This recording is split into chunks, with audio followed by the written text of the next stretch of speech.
नमस्कार, खबरों की खबर में आपका स्वागत है। पश्चिम बंगाल में भारतीय जनता पार्टी ने अपना चुनावी अभियान शुरू कर दिया है और आज अमित शाह ने कोलकाता के शहीद मीनार मैदान में जो हुंकार भरी है, जो चैलेंज फेंका है, जो चुनौती ममता बनर्जी के सामने उन्होंने रखी है, उससे ममता बनर्जी की भी होश ठिकाने आ गए हैं। ममता बनर्जी का जो रिस्पॉन्स है उसे कहा जा सकता है कि ममता बनर्जी अमित शाह के सामने और इस चुनौती के सामने और ये सक्सेसफुल रैली के सामने बैकफुट पर चली गई है।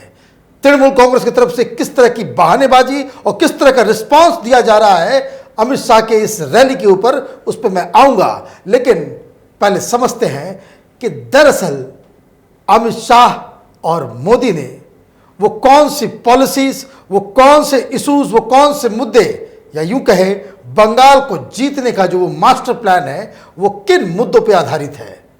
सबसे पहली बात जो अमित शाह ने, जो सबसे रिमार्केबल बात है इस पूरे रैली की, जो उनके भाषण की, वो ये कि उन्होंने आज ऐलान किया है कि बंगाल में भारतीय जनता पार्टी 2/3 बहुमत से जीत कर आएगी।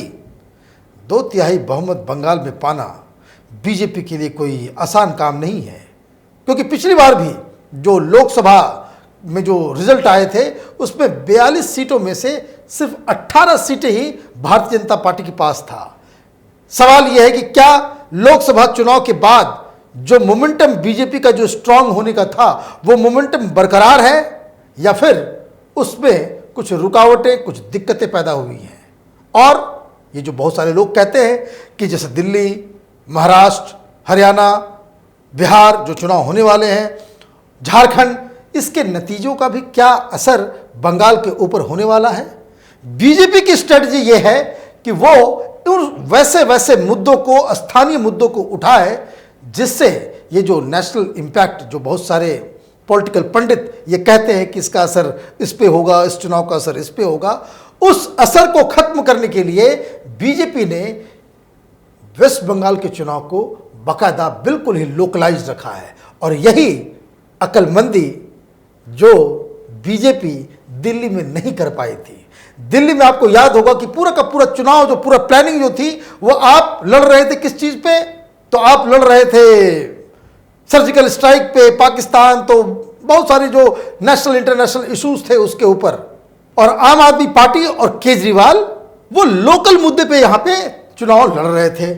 और इसलिए जो नेशनल इलेक्शन होता है उसमें तो नेशनल मुद्दे चल जाते हैं, लेकिन ये देखा जा रहा है कि स्टेट असेंबली इलेक्शंस जो हैं वो बाकायदा जो स्थानीय मुद्दे हैं उस पर लोग वोट किया करते हैं। और इसलिए अमित शाह ने जो आज मुद्दे उठाए उसमें ज़्यादातर वो मुद्दे हैं जो बंगाल के लिए वाकई एक प्रॉब्लम है, वहाँ की जनता के लिए एक समस्या है। बंगाल में बहुत ज़्यादा गरीबी है और इसलिए बीजेपी ने गरीबों के विकास का मुद्दा और बंगाल में उस गरीबी की वजह और इस सारी चीज़ों को वो एक मुख्य प्लैंक अपना बनाया है। और इसलिए आज अमित शाह ने जो भाषण दिया कि ये जो यात्रा है बीजेपी की बंगाल के अंदर, तो बंगाल में ये बीजेपी के विकास की यात्रा नहीं है, बल्कि ये जो पूरा जो 2021 में जो चुनाव होने वाले हैं उसमें बंगाल के विकास जो है वो सबसे बड़ा मुद्दा होगा। और उसके लिए जो प्रॉब्लम्स जो अमित शाह ने गिनाया है वो वहाँ का सिंडिकेट है, वहाँ का जो भ्रष्टाचार है, वहाँ पे जो टोलाबाजी है, बहुत सारी चीज़ें हैं जो लोकल इश्यूज जो हैं उसको उठाया। और आप यकीन मानिए, मैं उस भाषण को मैं देख रहा था तो जो वो लोकल मुद्दे जब भी अमित शाह उठा रहे थे उस पर काफ़ी तालियां बज रही थी और काफ़ी लोग एग्रेसिव नज़र आ रहे थे। और जहाँ तक बीजेपी का एक स्टाइल है, जिस तरह की वो आइडेंटिटी पॉलिटिक्स करती है, तो जिस तरीके से बंगाल में हिंदुओं के ऊपर जो एक तरह का प्रतिबंध लगता चला जा रहा था, चाहे सरस्वती पूजा में बहुत सारे इलाकों में स्कूल्स में सरस्वती पूजा नहीं करने दिया गया, या फिर दुर्गा पूजा के विसर्जन को लेकर के बहुत सारे मुद्दे हैं जो सब लोकलाइज्ड मुद्दे हैं, जो पश्चिम बंगाल के लोग ही उसको समझ सकते हैं। उन मुद्दों को बाकायदा अमित शाह ने आज खटखटाया और अमित शाह ने एक ऐसा एक अभियान वहां शुरू किया है जिससे ममता बनर्जी की एक तो उनको जरूर जो है वो मिर्ची लगी होगी। वो अभियान क्या है? एक अभियान प्रशांत किशोर, मैं आपको बता दूं कि ये जो तृणमूल कांग्रेस की जो पूरी रणनीति जो है वो प्रशांत किशोर जी बकायदा वो उनको हायर किया गया है। और बीच में ये खबर भी आई थी, आज की खबर है कि प्रशांत किशोर को तृणमूल कांग्रेस राज्यसभा के मेंबर बनाने के लिए तैयार है। अब पता नहीं कि वो उसको एक्सेप्ट करते हैं नहीं करते हैं, वो अलग विषय है। लेकिन प्रशांत किशोर ने दीदी के बोलो मैंने कॉल टू दीदी से सीधे बात करने के लिए उन्होंने एक फ़ोन नंबर रिलीज़ किया था कि कोई भी आपको समस्या है, कोई भी दिक्कत है, आप सीधे आप उस फ़ोन नंबर पर बात करके दीदी तक अपनी बात को पहुंचा सकते हैं, ममता बनर्जी तक। तो आज अमित शाह ने इसके जवाब में एक नया टोल नंबर दिया है। वो नंबर है 9727294294 और ये मिस्ड कॉल देकर के आप इससे जो है बीजेपी से जुड़ने के लिए अमित शाह ने अपील किया है। और इसका सार क्या रखा है? ये अभियान का नाम है और अन्याय अभियान। इसका मतलब है कि अब और नहीं, अन्याय और नहीं बर्दाश्त किया जाएगा, वो उस तरीके से। तो उसमें बहुत सारा उन्होंने जो है और नोए सिंडिकेट, और नोए टोलाबाजी, और नोए भ्रष्टाचार, और ये नंबर देकर के अमित शाह ये चाहते हैं, उन्होंने ऐलान किया है कि वो हर घर में पहुंचेंगे, एक एक बंगाली के घर तक जा करके वो इस अभियान में लोगों को जोड़ने का काम करेंगे। तो ये एक जो प्रशांत किशोर की स्ट्रेटजी थी उसका ये जवाब था। लेकिन एक बात और उन्होंने कही जिसमें बहुत तालियां बजी, वो बात थी कि उन्होंने कहा कि कोई बंगाल का ही धरतीपुत्र इस बार बंगाल का मुख्यमंत्री बनेगा।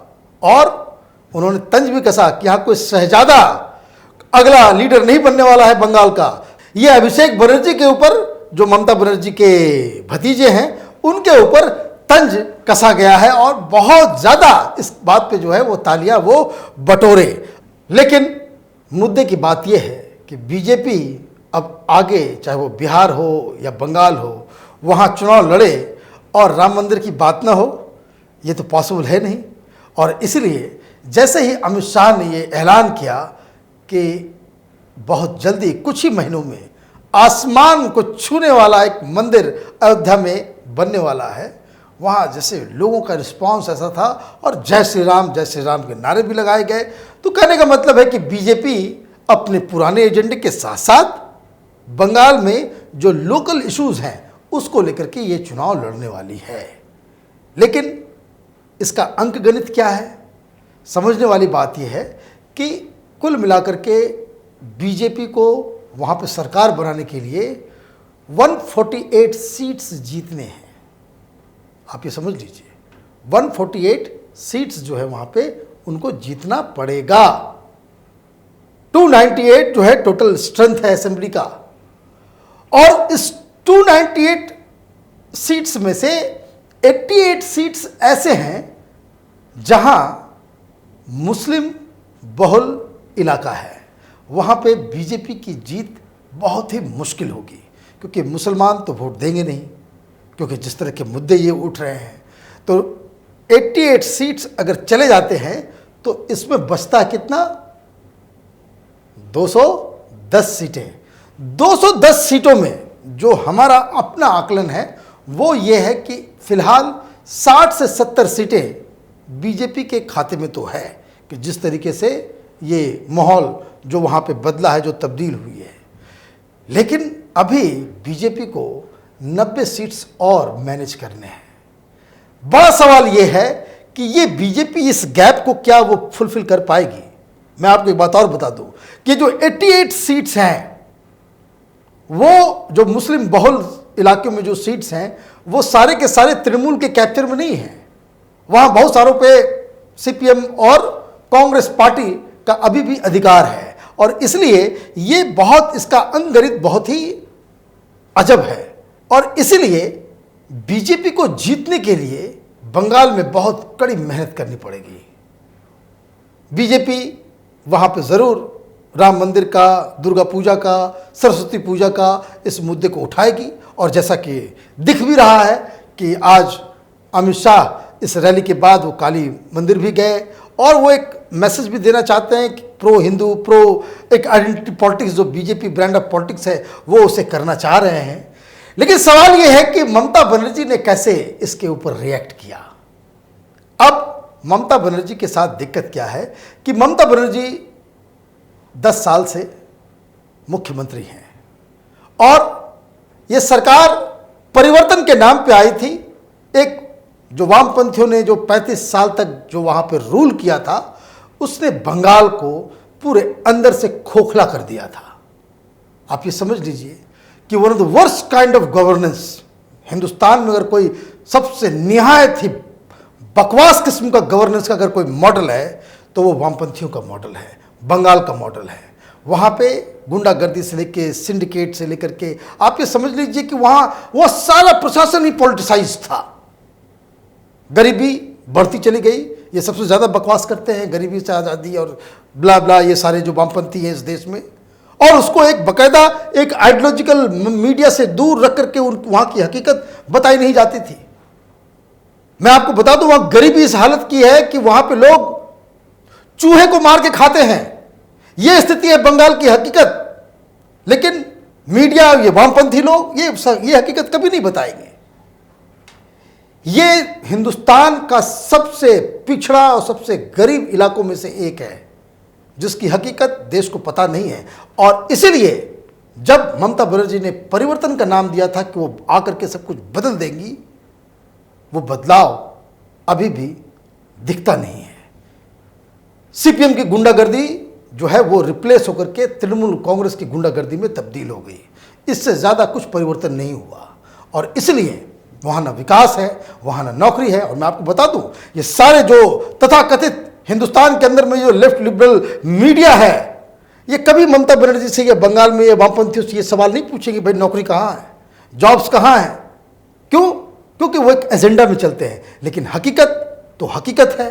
और इसलिए ममता बनर्जी लगातार उसी मॉडल पे काम करती है। चूंकि 27% 28% वहाँ मुस्लिम वोटर्स हैं, जैसा कि मैंने बताया कि 88 सीटें मुस्लिम बहुल इलाकों में हैं, और उसी के बदौलत वो उस तरह की राजनीति में बिलीव करती है। और इसलिए ये वही ममता बनर्जी है जो जब तक विपक्ष में थी, जब तक सरकार में नहीं थी, तो बांग्लादेशी घुसपैठियों को भगाने के लिए पार्लियामेंट चलने नहीं देती थी। लोकसभा के अंदर ऐसे ऐसे ड्रामे ममता बनर्जी ने किए हैं कि जिसका कोई दूसरा कोई पैरेलल नहीं है। समाजवादी पार्टी, उसके सांसदों के साथ मुक्काबाजी, लोकसभा के अंदर यह काम इन्होंने किया। क्यों?